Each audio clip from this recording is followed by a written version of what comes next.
அல்லாஹ்வுடைய தூதர் ஸல்லல்லாஹு அலைஹி வஸல்லம் அவர்கள் சொன்னார்கள், யாரை அல்லாஹ் நேசிக்கிறானோ அல்லது எந்த ஒரு சமூகத்தை அல்லாஹ் நேசிக்கிறானோ அவர்களை அல்லாஹ் என்ன செய்வான்? சோதிப்பான். ஆதம் அலைஹிஸ்ஸலாம் முதற்கொண்டு அல்லாஹ்வுடைய தூதர் முஹம்மது ரசூலுல்லாஹ் ஸல்லல்லாஹு அலைஹி வஸல்லம் வரை எல்லா நபிமார்களையும் ரசூல்மார்களையும் அல்லாஹ் சோதித்திருக்கிறான். இறை நம்பிக்கை கொண்டவர்களுக்கு சோதனை 3 காரணங்களுக்காக கொடுக்கப்படுகிறது. ஒன்று, அவர்களை பிரித்தறிவதற்காக. அல்லாஹ் குர்ஆனிலே கேட்கிறான், ஈமான் கொண்டோம் என்று சொல்லிவிட்டாலே அல்லாஹ் உங்களை சோதிக்காமல் விட்டுவிடுவான் என்று எண்ணிக்கொண்டீர்களா? உங்களுக்கு முன்னுள்ளவர்களையும் அல்லாஹ் சோதித்திருக்கிறான், உங்களையும் சோதிப்பான். உங்களில் யார் உண்மையாளர்கள், உங்களில் யார் பொய்யர்கள் என்று அல்லாஹ் பிரித்தறிவதற்காக. இரண்டாவது, தூய்மைப்படுத்துவதற்காக.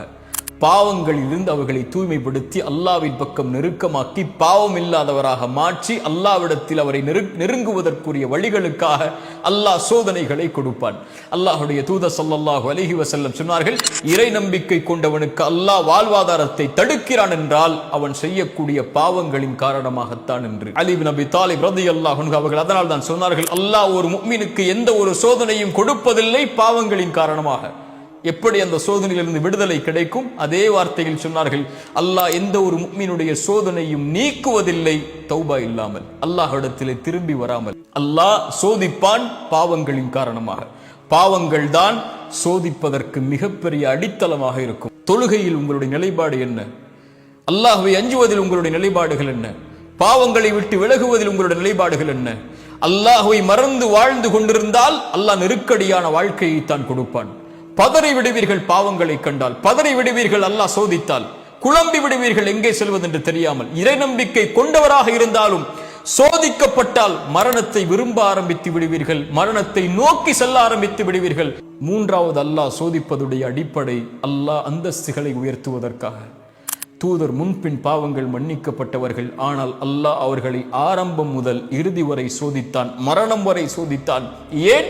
அவர்களுடைய அந்தஸ்தை அல்லாஹ் உயர்த்துவதற்காக. சோதனைகளை கொடுத்து கொடுத்து கொடுத்து ஒரு முஃமினை அல்லாஹ் பலப்படுத்தி பலப்படுத்தி பலப்படுத்தி பொறுமையின் கூலியை கொடுத்து பொருத்தத்தின் கூலியை கொடுத்து அல்லாஹ் அவனை நெருக்கமாக்கி கொண்டே வருவான், அந்தஸ்துகளை உயர்த்தி கொண்டே வருவான். அந்த அந்தஸ்தை அல்லாஹ் ரப்புல் ஆலமீன் நாளை மறுமையில் வெளிப்படுத்துவான். அவர்களுக்கு இந்த சோதனைகளை மறுமையில் இருந்து பார்க்கும்போது அவர்களுக்கு அதுவெல்லாம் ஒன்றும் தெரியாமல் ஆகிவிடும். சொர்க்கத்தை அல்லாஹ் ஒரு மனிதனுக்கு ஒரு முறை காட்டுவான், அவன் வாழ்நாள் முழுக்க சோதிக்கப்பட்டவன். சொர்க்கத்தை ஒரு முறை பார்த்தவன் அல்லாஹ் கேட்பான், உலகத்தில் ஏதாவது நீ சோதிக்கப்பட்டாயா என்று. அவன் சொல்லுவான், யா அல்லாஹ், உலகத்தில் நான் எந்த ஒரு சோதனையும் பார்க்கவில்லை என்று. அதை விட பெரிய அந்தஸ்து